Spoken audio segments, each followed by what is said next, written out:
Olá, alunos e alunas de filosofia. Estamos falando sobre antropologia filosófica.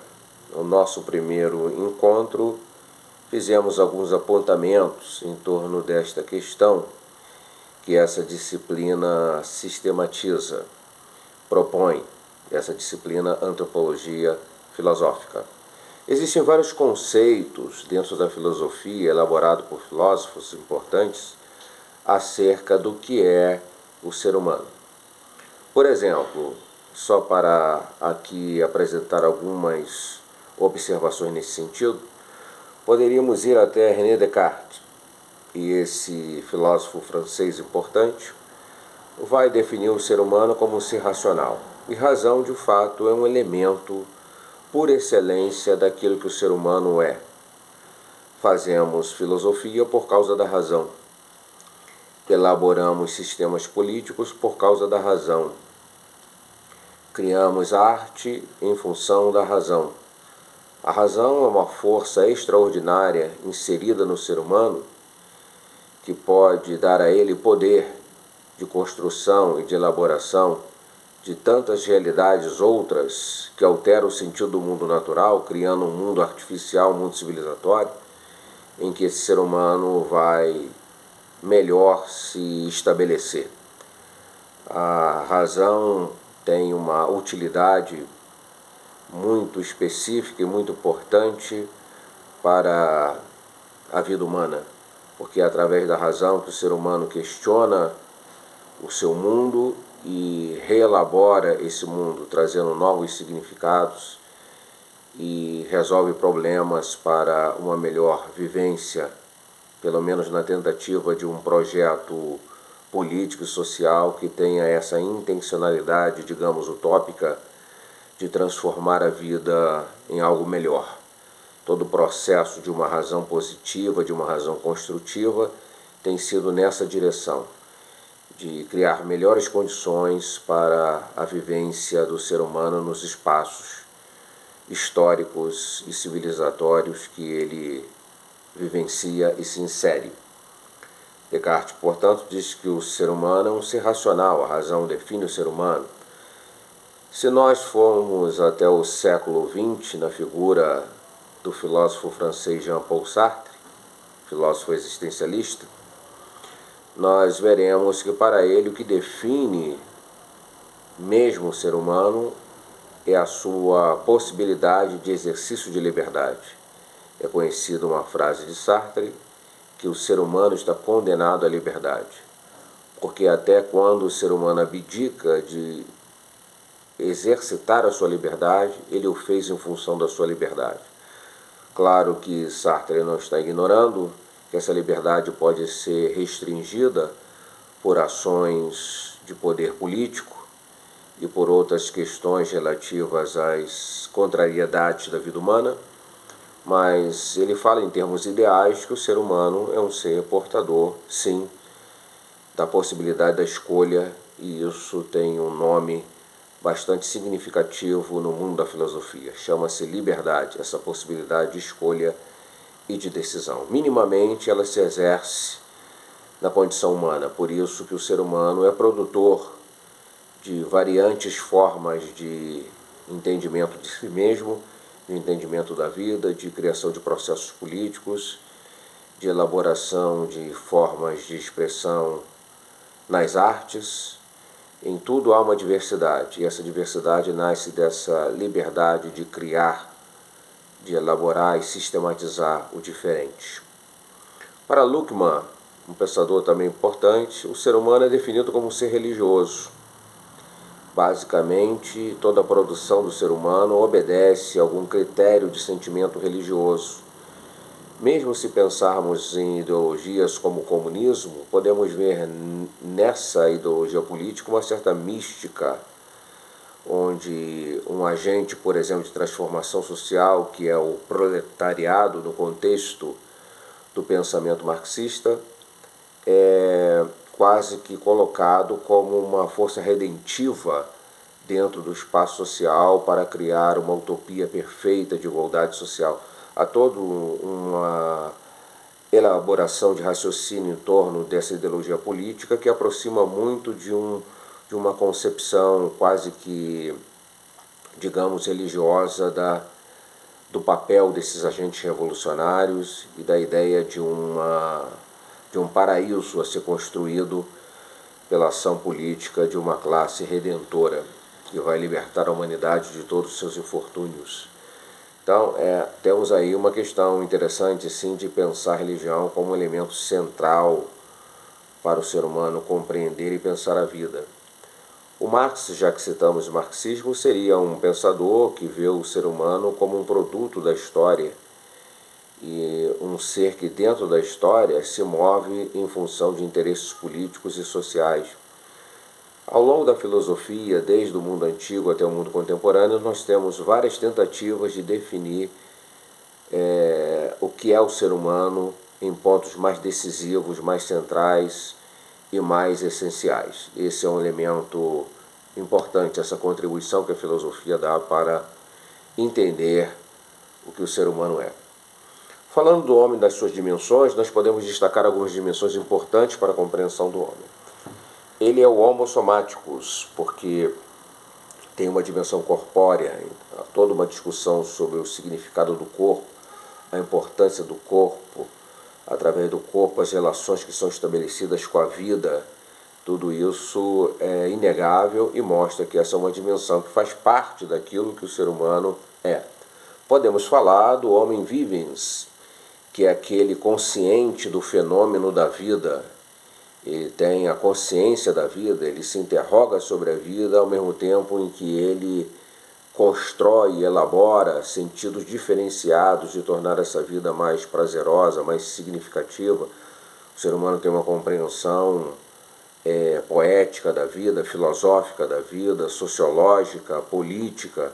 A vida está no centro da preocupação do ser humano. O ser humano não vive por viver, ele vive também para elaborar esse seu viver. Ele vive em função de elaborações que tornam essa vida mais fascinante, mais significativa e mais importante. Então ele é Homo vivens, nessa compreensão que ele tem dessa dinâmica, dessa realidade.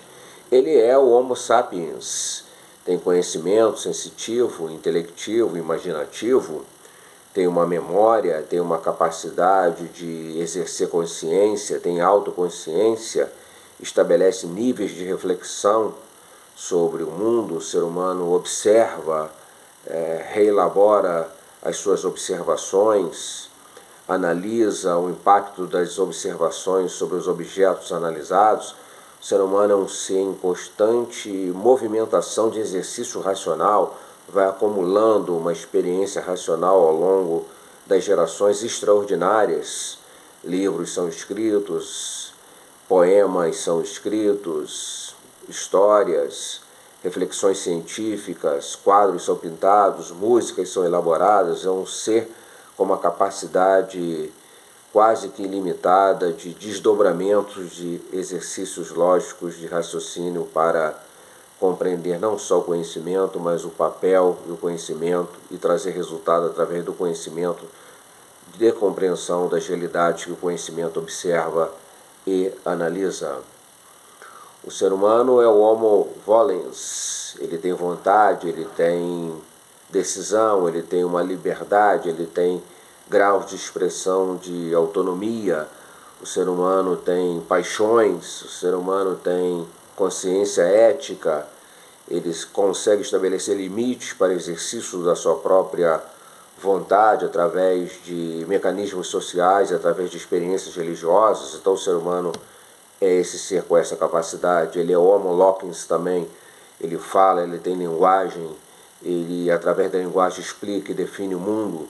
As linguagens são elementos de comunicação extraordinários do ser humano, para fazer comunicação dos fatos da vida e das realidades da vida, e a partir daí melhor compreender esses fatos e essas realidades.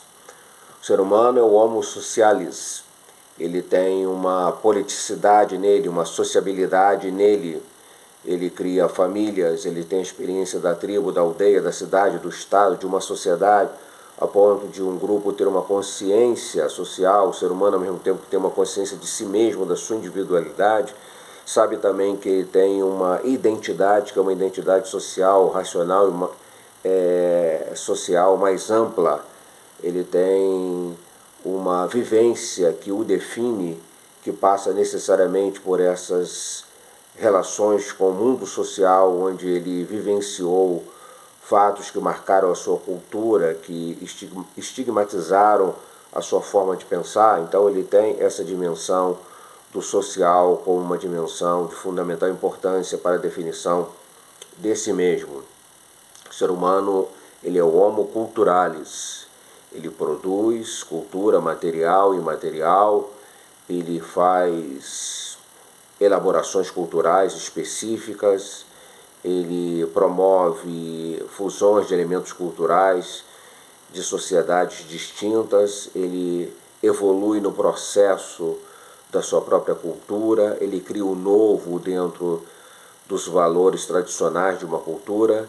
Então ele vive uma dimensão cultural extraordinária, ao mesmo tempo vivendo aí um processo dialético em que ele está produzindo a cultura e sendo produzido por ela. O ser humano é o homem do trabalho, é o homo faber. O trabalho é uma atividade que define o ser humano. O trabalho é uma atividade natural do ser humano. Através do trabalho, o ser humano constrói mundos, constrói realidades, estabelece critérios de relações das classes sociais. O trabalho, então, tem um papel decisivo em termos de não só de produção de riquezas, mas mesmo de estabelecer dentro do espaço social, do espaço natural, um exercício também da inteligência humana, reelaborando as práticas do mundo e aquilo que o mundo pode expressar em termos de realidade onde ele vive.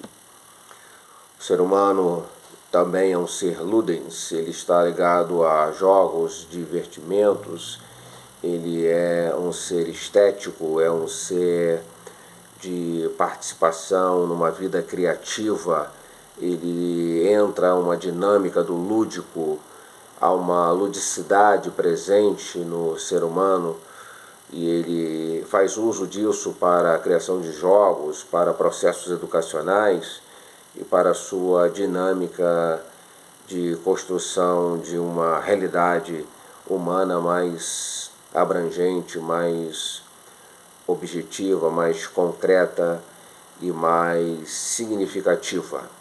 Completa mesmo seria a palavra bem adequada nesse momento. O ser humano é o ser que está ligado à religiosidade.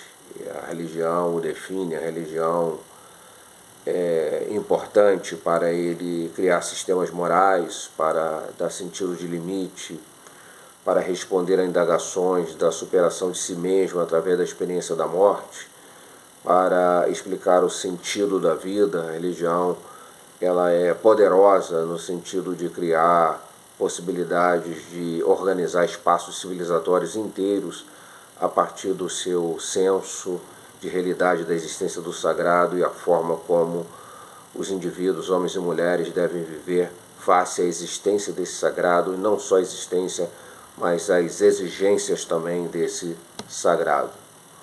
Então, o ser humano é um ser que vive em constante interação com o seu meio, produzindo experiências culturais a partir da relação uns com os outros e a partir da relação de uns ou de alguém ou de todos com a realidade mais plena do cosmos. O ser humano é um ser fascinante, interessante, que produz conhecimento de tudo, inclusive de si mesmo. A antropologia filosófica é esse caminho, conhecimento do ser humano de si mesmo.